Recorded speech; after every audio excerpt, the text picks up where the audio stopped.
Assalamualaikum warahmatullahi wabarakatuh. Kami dari kelompok 6 izin mempresentasikan hasil kerja kelompok kami, yaitu mengenai vaksin rabies. Berikut merupakan nama-nama dan NIM dari anggota kelompok kami. Apa itu vaksin rabies?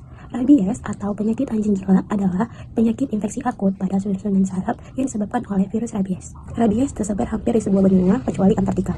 Lebih dari 150 negara telah terjangkit penyakit ini. Penyakit ini bersifat zoonotik, yaitu penyakit yang dapat ditularkan dari hewan ke manusia melalui gigitan penularan hewan rabies. Penularan rabies ini dapat terjadi di berbagai jenis hewan seperti anjing, kucing, kelelawar, kera, musang, dan serigala. Penyakit ini tidak hanya beresiko menyebabkan sakit dan kematian pada manusia, tetapi juga dapat menyebar antara hewan.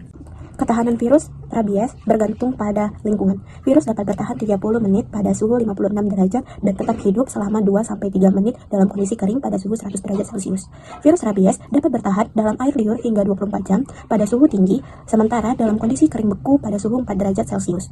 Oleh karena itu, vaksin anti rabies harus disimpan pada suhu 4 derajat sampai 8 derajat Celcius agar tetap efektif.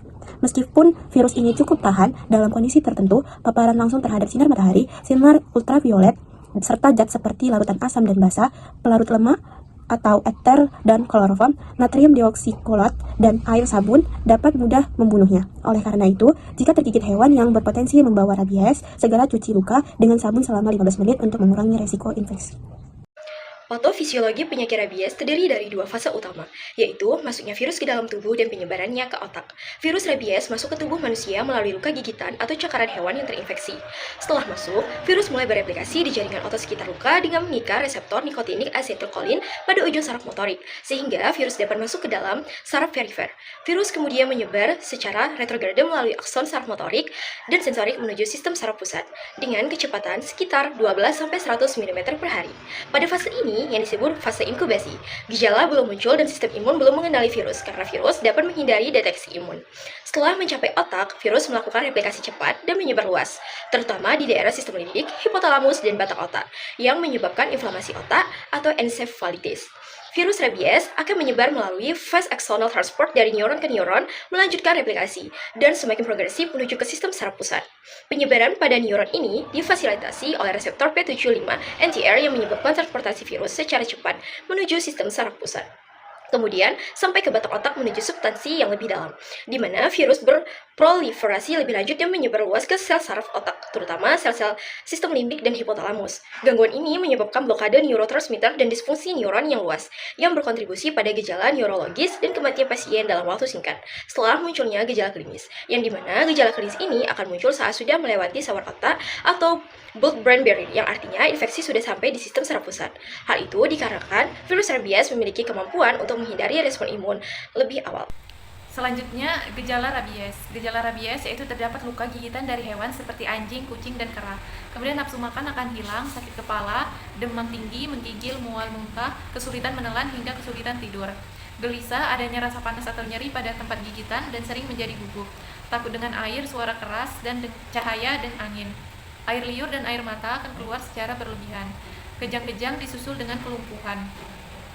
Koma dan kematian apabila penyakit tidak segera ditangani, biasanya penderita akan meninggal 4-6 hari setelah gejala klinis atau tanda-tanda pertama dari penyakit ini timbul. Terkait pengobatan apabila seseorang sudah terkena rabies. Nah, pada umumnya itu ketika seseorang sudah terkena infeksi rabies, tidak ada pengobatan efektif yang dapat diberikan. Tetapi ada beberapa penanganan yang dapat diberikan untuk mencegah lebih lanjut infeksi yang sudah terkena. Seperti yang pertama itu mencuci luka. Nah, penanganan awal yang dapat dilakukan itu mencuci luka gigitan kurang lebih selama 10 hingga 15 menit. Kemudian yang kedua dapat dilakukan pemberian antiseptik. Nah, bisa diberikan antiseptik seperti alkohol 70%, betadin ataupun sebagainya. Atau juga bisa mengoleskan ke bagian luka setelah dicuci dengan air bersih. Kemudian yang ketiga itu dapat diberikan imunoglobulin rabies atau rabies imunoglobulin, di mana ketika sudah terkena infeksi rabies itu disegerakan setelah terpapar untuk diberikan pemberian imunoglobulin rabies atau SAR. SAR ini berperan sebagai imunisasi pasif yang bertujuan memberikan antibodi penetral yang cepat sebelum sistem kekebalan tubuh membentuk antibodi sendiri.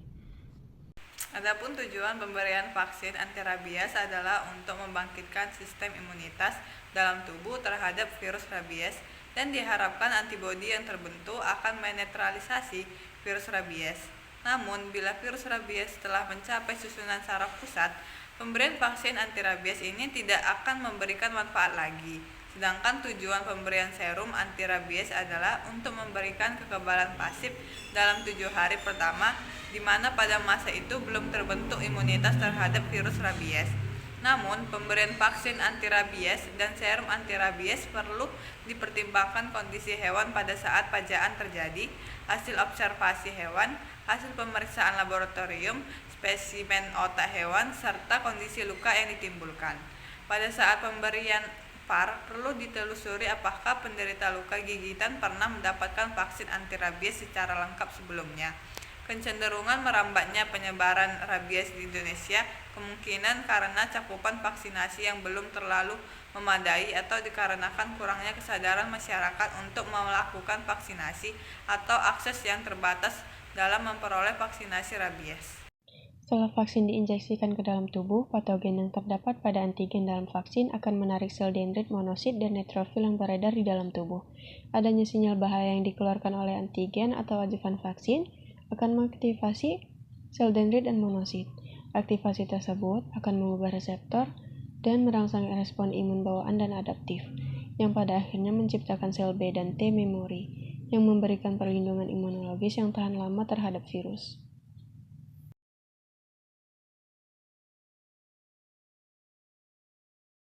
Yang pertama, ada persiapan pembuatan vaksin.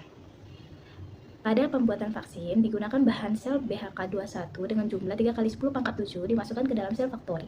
Ditambahkan media pertumbuhan sel dan diinkubasi pada suhu 37 derajat Celcius selama 3 hari. Setelah sel konfluent, maka dilakukan inokulasi virus rabies strain pasteur dengan dosis 0,1 sampai 0,5 mOI. Setelah ditambahkan media pertumbuhan virus, maka sel factory diinkubasi selama 4 hari pada suhu 34 sampai 35 derajat Celcius dan dilakukan koleksi suspensi virus.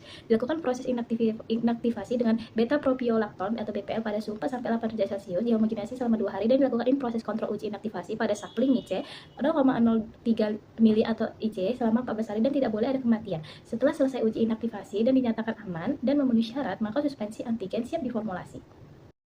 Selanjutnya, formulasi vaksin suspensi virus dikumpulkan 3 kali masing-masing 50 liter.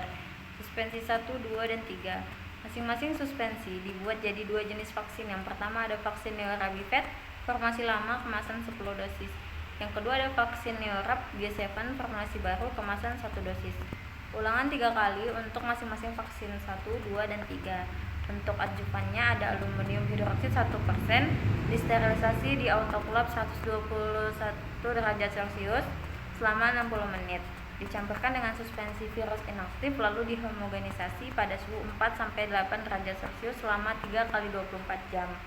Untuk perbedaan formulasinya, Neorab G7 mengandung 30% lebih banyak aluminium hidroksid dan suspensi virus dibandingkan dengan Neurabivet. Kemudian untuk tambahannya itu distabilizer, kemudian vaksin dihomogenisasi lagi dan dikemas. Vaksin yang sudah dikemas diuji oleh BBVF Puspesma untuk pengujian mutu. Contoh produk vaksin yang ada di pasaran ada Verorab, Chirorab, Rabisin, Rabifur, dan Hyperab dengan kisaran harga yaitu Rp100 sampai Rp600.000.